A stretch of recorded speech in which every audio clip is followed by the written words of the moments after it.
the school's division superintendent of SDO Tacurong, and as a tradition, it is my responsibility to deliver to all of you the 2024 State of the Division Address. What have we done? Where are we now? Let me start with the status of the Division's key performance indicators. On enrollment for school year 2024-2025, the total enrollment based on the Learner Information System is 30,033. This is broken down into elementary 14,839, public and private schools combined; junior high school 9,694, public, private, and SUC; senior high school 5,500, public, private, and SUC. This data reflect a 627 or 2.05% decrease as compared to last school year's total enrollment of 30,660.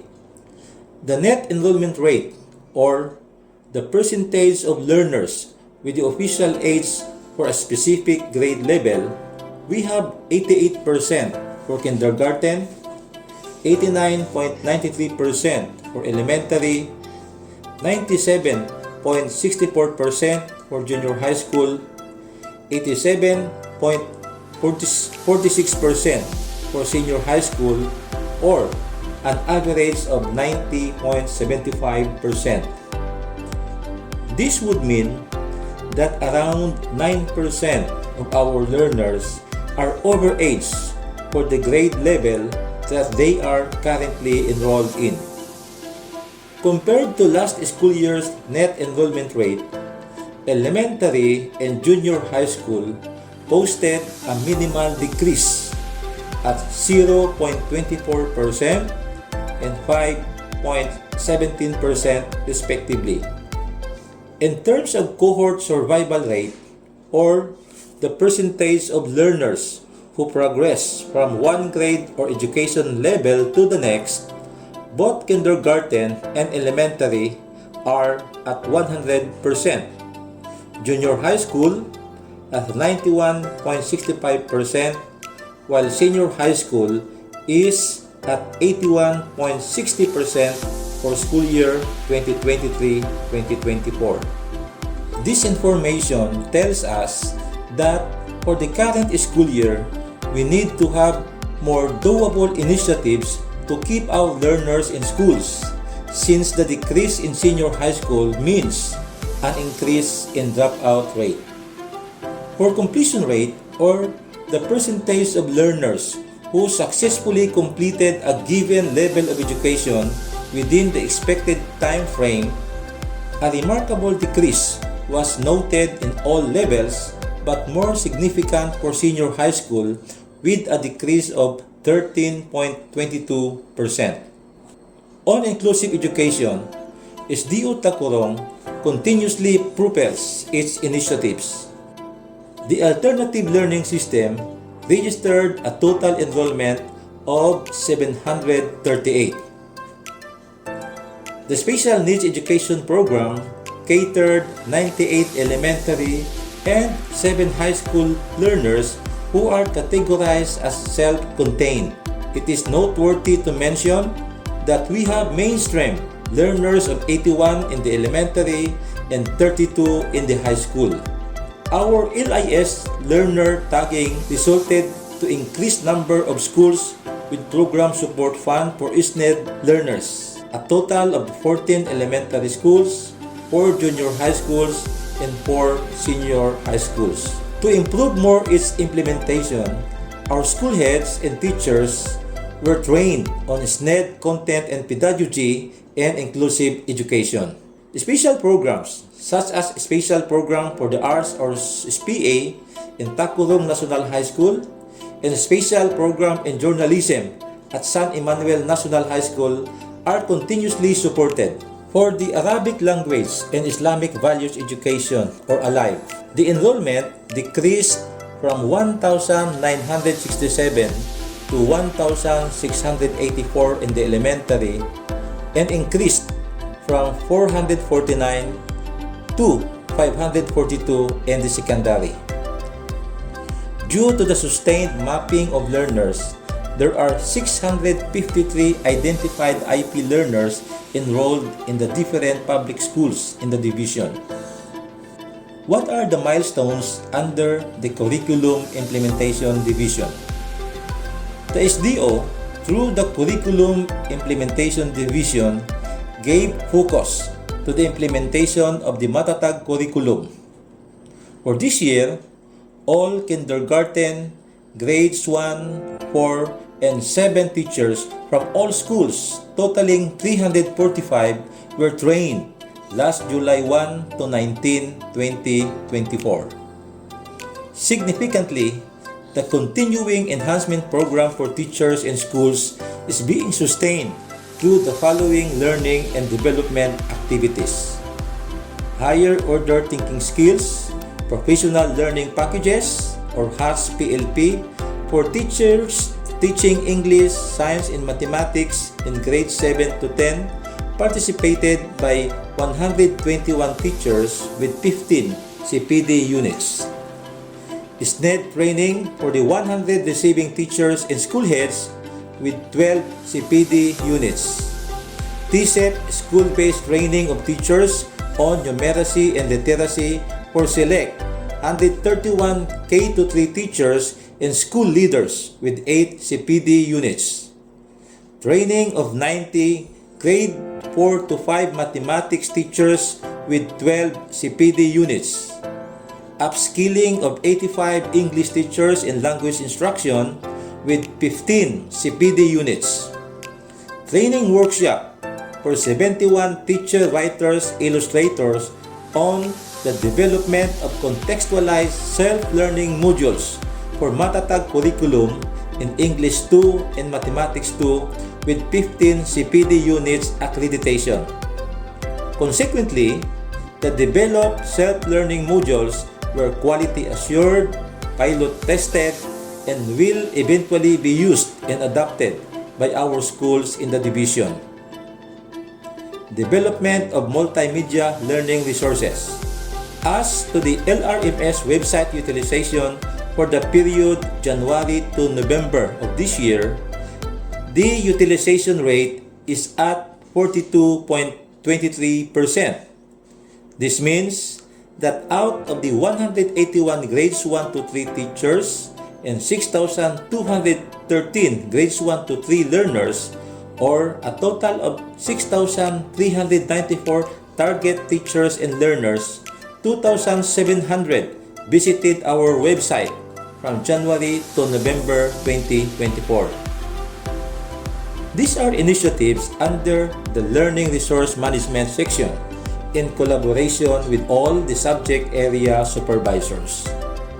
Also noted as significant milestone is the expansion of the implementation of Madrasa Education Program or ALIVE, which is from 7 implementing schools in school year 2005-2006 to 18 implementing schools in school year 2024-2025 with a total enrollment of 2,823, all tagged in LIS. In the 2024 Regional Festival of Talents Musabaka, our ALIVE learners garnered 3rd place in both Adhaan and Nasiha competitions. Advocacy for peace and interfaith dialogue by conducting school-level symposia and development of self-learning modules and learning lesson plan exemplars are also among the activities of the ALIVE program.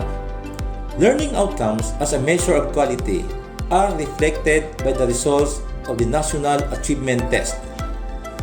Our target in the elementary is 65.75% of the grade 6 learners at nearly proficient level. We fell short of 37.45%. Only 11.46% of the grade 10 learners are at nearly proficient, which is 25.43 away from our 36.89% target. With a 9.73 target in the senior high school, 15.65% of the learners are at nearly proficient, or an increase of 5.92%.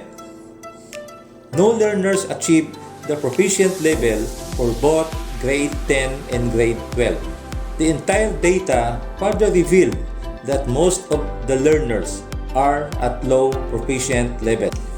In support of the Curriculum Implementation Division, the School Governance and Operations Division continues to gear up all support initiatives and have achieved the following milestones. The Human Resource Development Section was awarded PRC accreditation as CPD service provider. With such, a total of 46 NAIAC recognized and PRC accredited L&D activities were completed.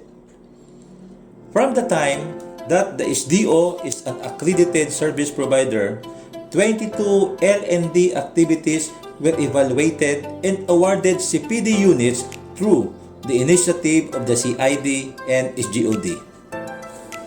The Planning and Research Section, in collaboration with the School Management Monitoring and Evaluation Section, conceptualized, formulated, presented, enhanced, and utilized the EIP dashboard as means of monitoring and evaluation mechanism to support school operation. In recognition of the research-based innovation known as e-Regis-Click, the technology shall now be adopted by all secondary schools, and the elementary schools shall do the same soon. As a measure of success of program implementation, the workplace application projects of teachers and school heads were exhibited purposely to share best practices. The Social Mobilization and Networking section targeted 10 Memorandum of Agreement as partnership stronghold and achieved a total of 12 MOA forged. The partnership support generated a total of 8.6 million with 12,120 volunteers and 62,034 volunteer hours.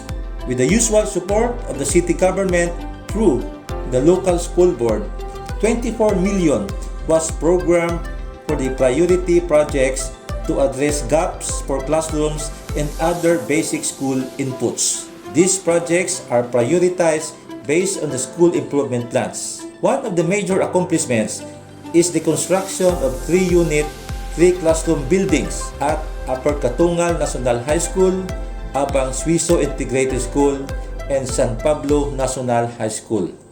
The School Health and Nutrition section continues to deliver the medical, dental, and nursing services covering 1,358 learners and personnel.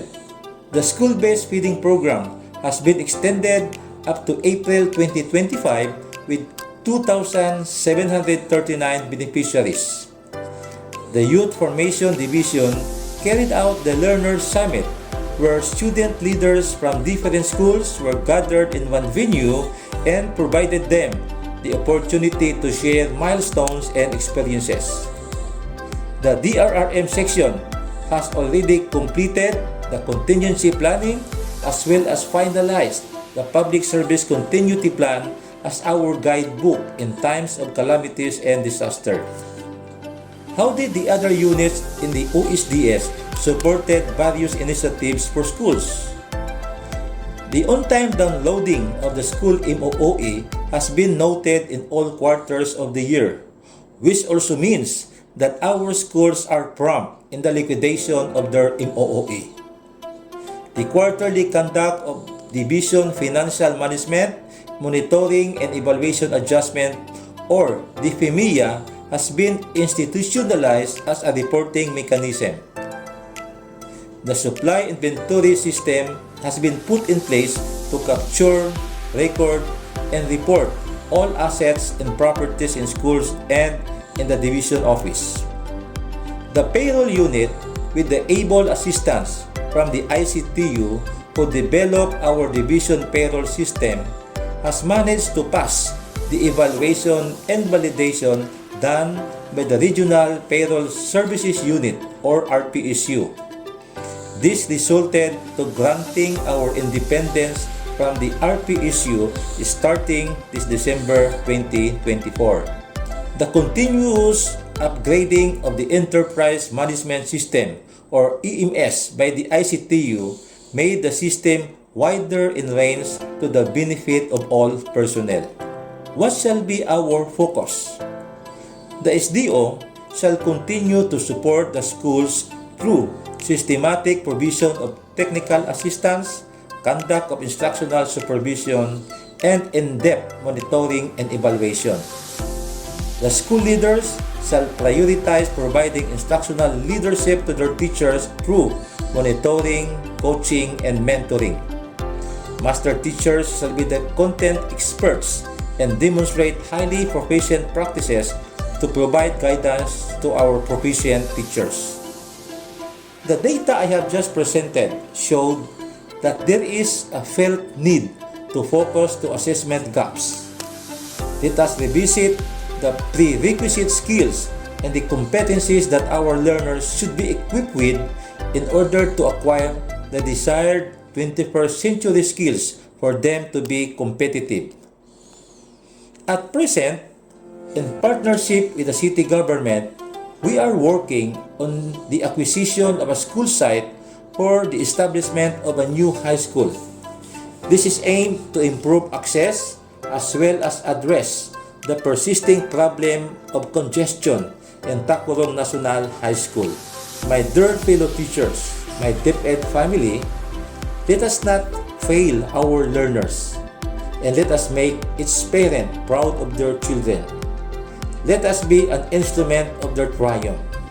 Mabuhay ang SDO Tacurong, mabuhay ang batang Tacurong.